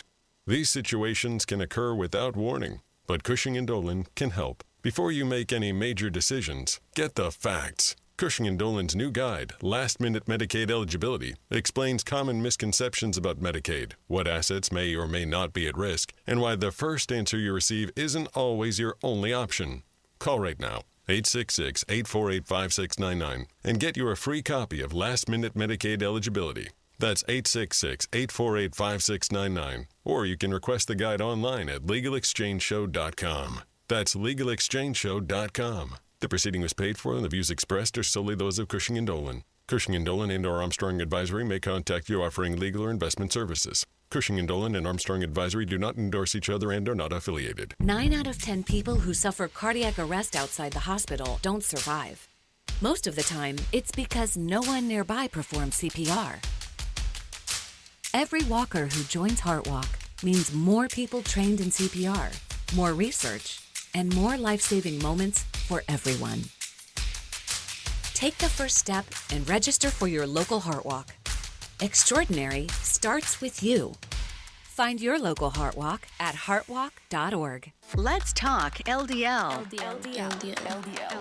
AKA bad cholesterol. The higher your LDL cholesterol, the higher your risk of a heart attack or stroke. Your health matters. Know your number. Talk to your doctor and get your cholesterol checked. And learn how to help lower your LDL bad cholesterol. Because your health is in your hands. Find out more at heart.org/LDL. Hi, this is Chuck and Mike from the Armstrong Advisory Group. We have a guide available this month titled Navigating Retirement Housing Choices. Mike, when we look at the considerations for people in their housing and retirement, one that comes up are these continuing care retirement communities, CCRCs, or age-in-place communities as they're known. How does someone make a decision about looking at one of those? Well, I think obviously you have to sort out your priorities, but the first thing is to think long-term about this. And what people sometimes overlook with these places is that term continuing care means that they adapt to your needs over time, but they do not just allow anyone in. In a lot of cases, they will have cognitive and physical tests that you need to pass in order to be accepted into these communities that then will provide all sorts of care later in life. And so I think early on is always better if you're considering that sort of thing. The financial aspect of these also has a number of considerations as well in terms of what's actually affordable given your particular budget and liquidity. Do I need a buy-in? Am I going to rent a place? What are my options for later in life? And then all sorts of tax considerations. Hey, I really want an income tax-free state. Well, is that worth it if I'm going to be paying more in property taxes given the composition of my assets and income? All of these really important considerations. The guide this month is titled Navigating Retirement Housing Choices, and you've got a couple different ways to request request it. First, you can call 800-393-4001. The second choice, you can go to armstrongadvisory.com and request it there. Again, that website is armstrongadvisory.com, or you can get it by calling 800-393-4001. The proceeding was paid for by Armstrong Advisory Group, a registered investment advisor. Nothing in the ad or in any Armstrong guide is specific financial, legal, or tax advice. Consult your own financial, tax, and estate planning advisors before making any investment decisions. Armstrong may contact you to offer investment advisory services.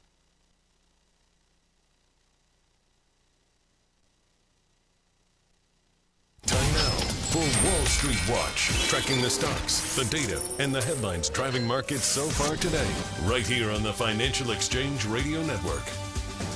Well, there's been some movement over the last hour. Markets are now mixed. The Dow Jones is still up, just up 0.9% right now. S&P 500 is up a little over 0.1%. NASDAQ is about as flat as you can get right now. Gold is up over 4%, and silver just a little higher than that, 4.12% right now.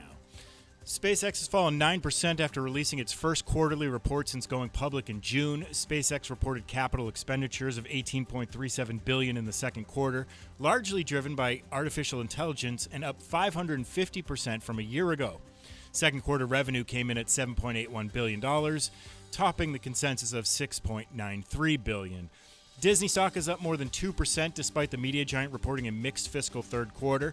While earnings per share came in above expectations, revenue missed slightly. Revenue from the company's experiences business, which includes its theme park, was up 10% annually. AMD plunged 6% in early trading on the back of second quarter results that failed to impress investors. The company earned an adjusted $1.66 per share on revenue of $11.54 billion. And finally, Eli Lilly jumped more than 2.5% after it reported an earnings and revenue beat in its second quarter financial report. Eli Lilly also raised its full-year revenue guidance for 2026 as demand for its weight loss drug Zepbound and diabetes treatment Mounjaro continues to surge. I am Ben Kitchen, and that was Wall Street Watch. Mark, we got a piece here. It's titled Stocks Face Their Weakest Seasonal Stretch, Why Extreme Investor Pessimism Could Limit Any Selling. I always get interested when people start trying to talk about seasonality because it's one of those things that everyone knows about who's spent, a few years in markets.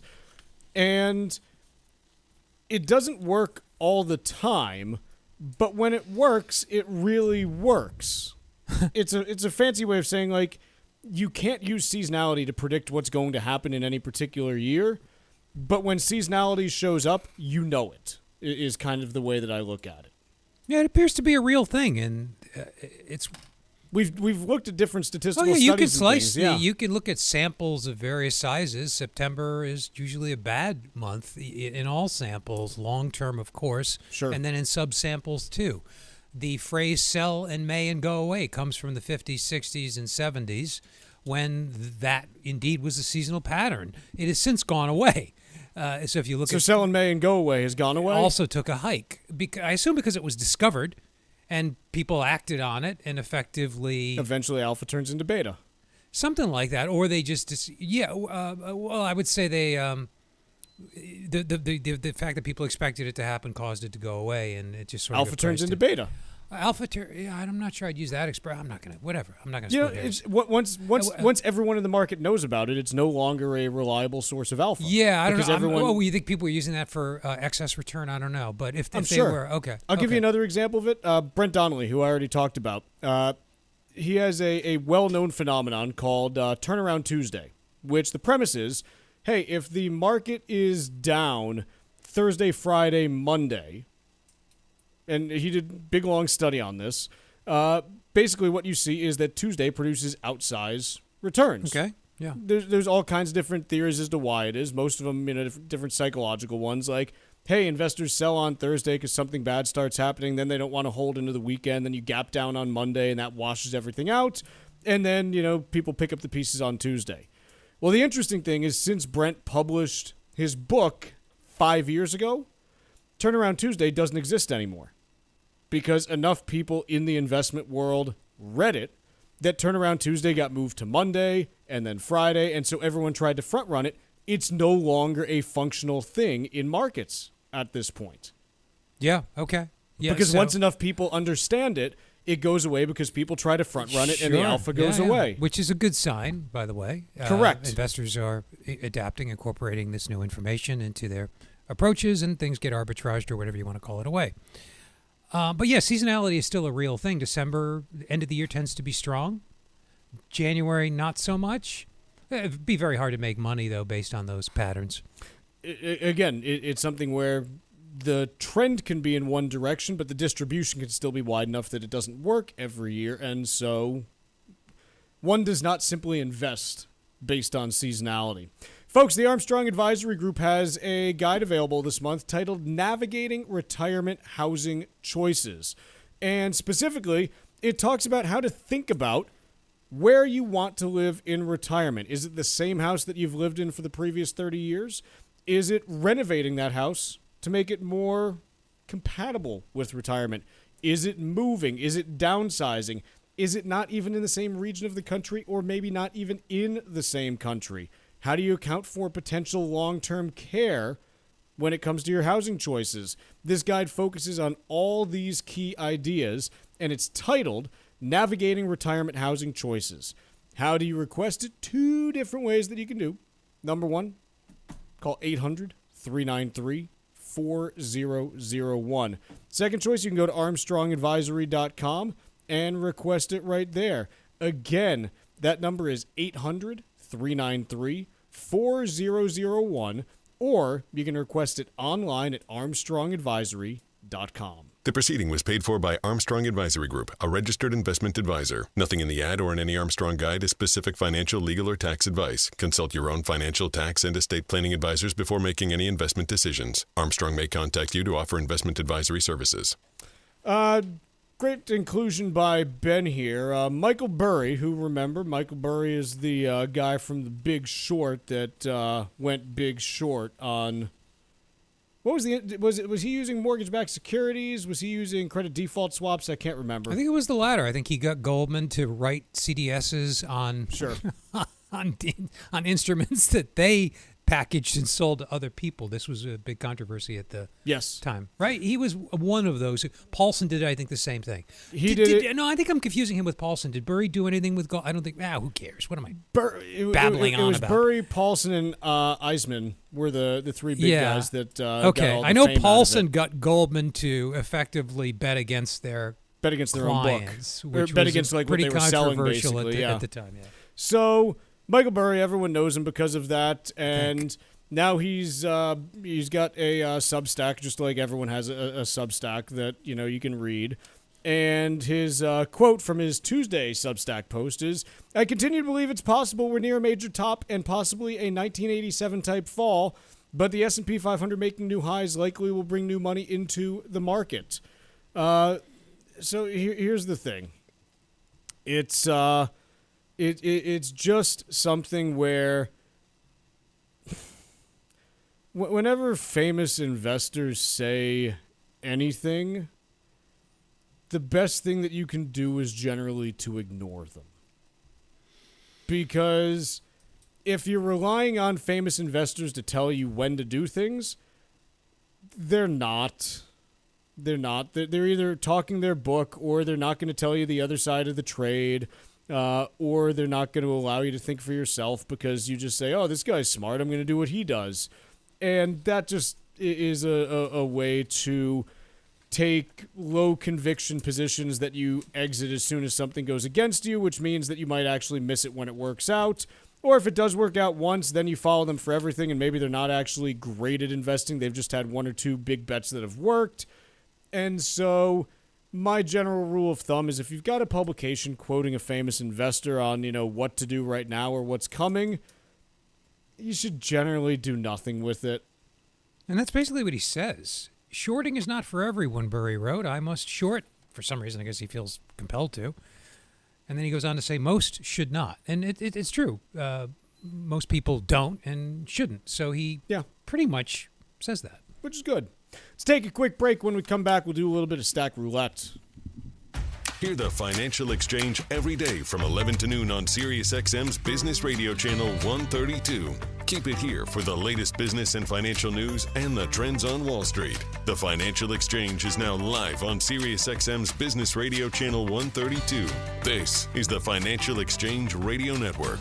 A nursing home stay can cost more than $14,000 a month. Before you assume you have to spend everything to qualify for Medicaid, get the facts. Call 866-848-5699 for your free copy of Cushing & Dolan's new guide, Last Minute Medicaid Eligibility. That's 866-848-5699 or request it online at legalexchangeshow.com. The proceeding was paid for and the views expressed are solely those of Cushing & Dolan. Cushing & Dolan and or Armstrong Advisory may contact you offering legal or investment services. Cushing & Dolan and Armstrong Advisory do not endorse each other and are not affiliated. For veterans, every day is a commitment to service. This Veterans Day weekend, be part of something meaningful at the DAV 5K Boston. Join the thousands of runners and walkers at Fort Independence on Castle Island for a day of community, remembrance, and gratitude.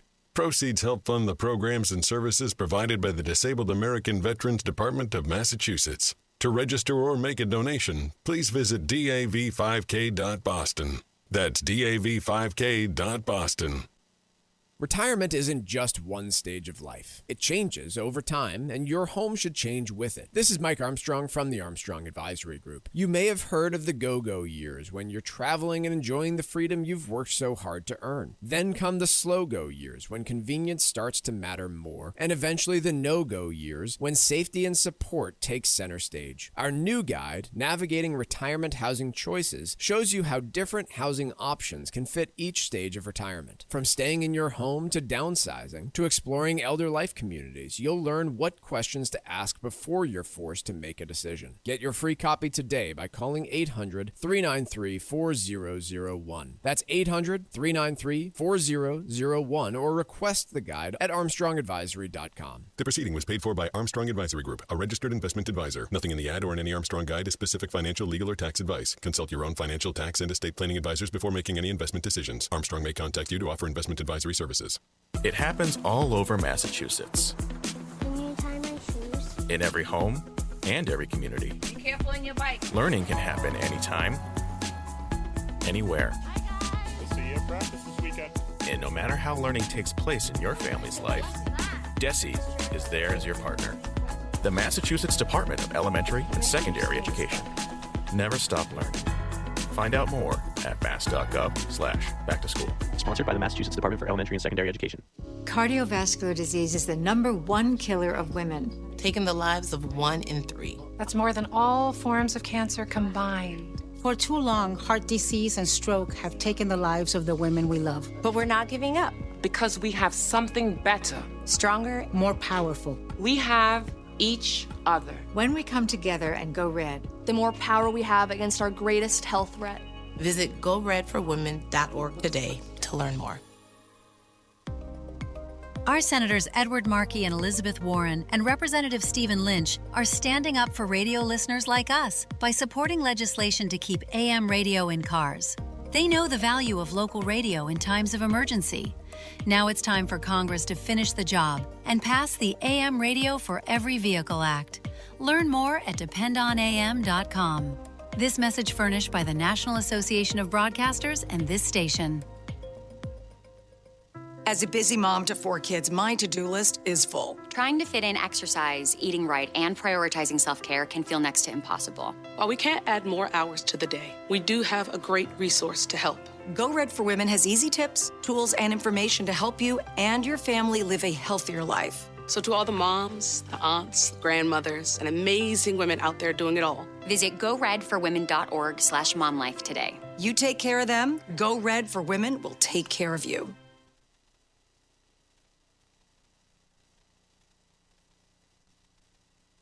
Stay informed and prepared for market changes and breaking business news. The Financial Exchange is live every day on YouTube. Tune in, subscribe, and keep up to date on all of our show's content on a daily basis. This is the Financial Exchange Radio Network.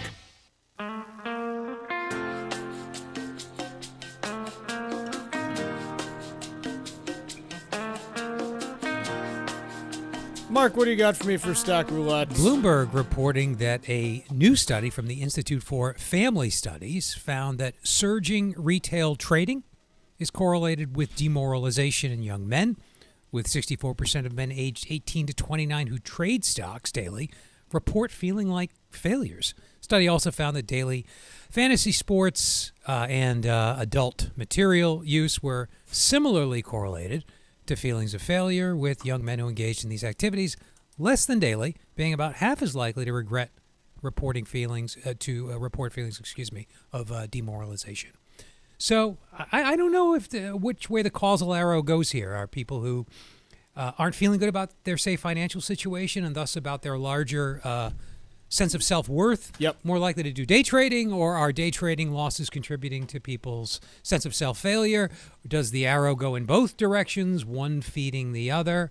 I don't know, but generally day trading we view as something very distinct from, say, what we do on a day-to-day basis, which would be long-term investing. Yeah, I don't know which direction the causality goes. What I would assume in today's day and age, if you're day trading, you're probably spending a bunch of time on internet message boards about day trading. Yeah. And those generally have one of two styles of posts. Either, hey, I made millions of dollars, which makes you feel like crap because you didn't. Or, hey, I lost millions of dollars, which makes you feel like crap because you see someone else losing like their life savings. Like you never see on internet investing boards, hey, I made like 3% this year and I'm really happy because my net worth grew.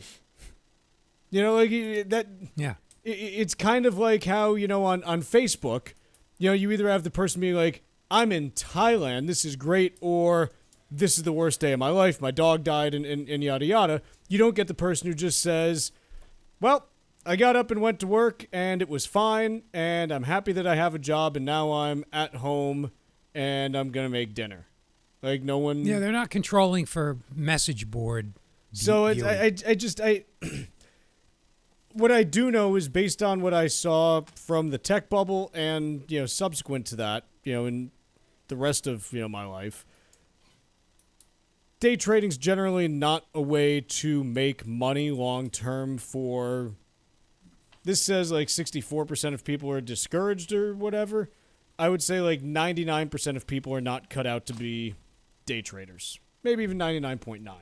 It's you have to have tremendous discipline, emotional management, and other skills beyond that. And it's really hard. But like a lot of risky activities, you have to learn that. Many people, not everybody. You got to learn it the hard way. Yeah, you got to learn it for yourself. Yeah, you do. It's just kind of how it is. I want to talk about two companies that reported earnings today, just to catch up on one of my favorite things that still is just kind of wild when you think about what it says about where we've come as a country now. McDonald's is a company that sells food. It's what they do. It's great. I enjoy them. Mark, do you know what McDonald's revenue was last quarter? No, I'm sorry. I do not. $7 billion. Thank you. Uber is a company that takes stuff from point A to point B. Sometimes it's people, sometimes it's food, sometimes it's tape measures. Do you know what Uber's revenue was? I knew you were going to ask, and I wasn't motivated enough to Google it. Why don't you just... $14 billion. No kidding. I know that everyone likes to use McDonald's and be like, oh, McDonald's earnings says this. Here's what it says about like the American consumer. Uber is twice the size. It gives you far more signal about what is actually driving the U.S. economy because there's just more activity that's happening because of it. And they're delivering some McDonald's. They are also probably delivering McDonald's. Yeah, so you're double counting. So, yeah, you very well might be. But I just think that this is important to understand that, yes, McDonald's can still tell us a certain signal about the economy, but it's somewhat limited in its both size and scope of what it captures. Uber is now twice the size from a revenue perspective and growing way faster. And so if you're talking about consumer spending trends, I would rather spend my time understanding, hey, what's Uber telling me then what's McDonald's telling me? Because the other thing about McDonald's you got to remember, most of their revenue now, it's all like franchise fees and stuff like that. Like they're not the ones actually taking most of the risk for operating the restaurants. It's just franchise revenue that comes in. You're not going to expect a ton of surprises there necessarily. So I just think that it's interesting that both these companies tend to report within a day or two of each other. And the one that I think is more interesting to me at this point is Uber, because you get a better look at a wider variety of businesses with more scale dealing with consumers. So I find that it's fun. Hey, Iran and Oman have apparently reached an agreement to open the Strait. Did you see the headline? I saw a headline. Yeah. Well, Bloomberg's reporting it, and they have several paragraphs. So it sounds like there's some substance there. Mark, no, Mark, you're misconstruing this. It's not that they've agreed to open the Strait of Hormuz. They've reached an agreement on the route through Hormuz. A potential step toward... I should have kept reading. So this is why But the headline... No, the headline doesn't say that they reached an agreement to open it. Iran says agreement on Hormuz shipping... Right, an agreement on shipping, not to okay. Well, the Chiron, not Chiron, but the flash that I saw come through. Iran's foreign ministry spokesperson says geographic characteristics of the route agreed to by Iran and Oman. They've agreed that the Strait of Hormuz exists and there's a route through it. I get the sense these people are toying with us. That's where we are. So it's again, this is not the reopening. Sorry, everybody. I retract that announcement. Yes. So it sounds like they're making progress. Iran's messing with my head too now. Now I know how the president feels, poor guy. Again, Iran's foreign ministry spokesperson says geographic characteristics of the route in Strait of Hormuz agreed to by Iran and Oman. These people are geographic experts at characteristics. Mind-screwing. Yeah. What does that even mean? The Strait of Hormuz exists, and there is a route through it. You're right. That's where we are. You're right. Yeah. Like, and again, the stuff that's being discussed is, you're right. Okay, ships are going to go in through the Iran side and out through the Oman I side fell potentially. For it. I'm sorry, everybody. We'll see. And then again, this agreement appears to potentially just be between Oman and Iran.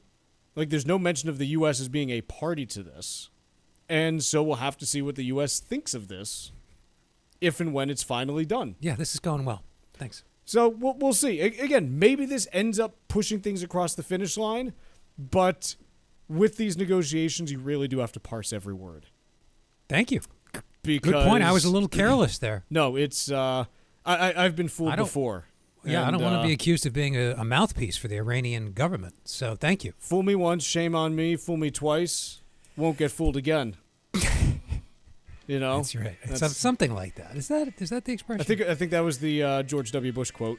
Did he say that? It was. I'm pretty sure it was him. I voted for him twice. Oh well. What was that? Him, Ben? It was someone from that era. It was Bush, but it wasn't quite what you said. It was very, very close to that. Okay. We'll get the right quote tomorrow. Let's take a quick break for the rest of the day. We'll see you tomorrow on the Financial Exchange, hopefully with some good Hormuz.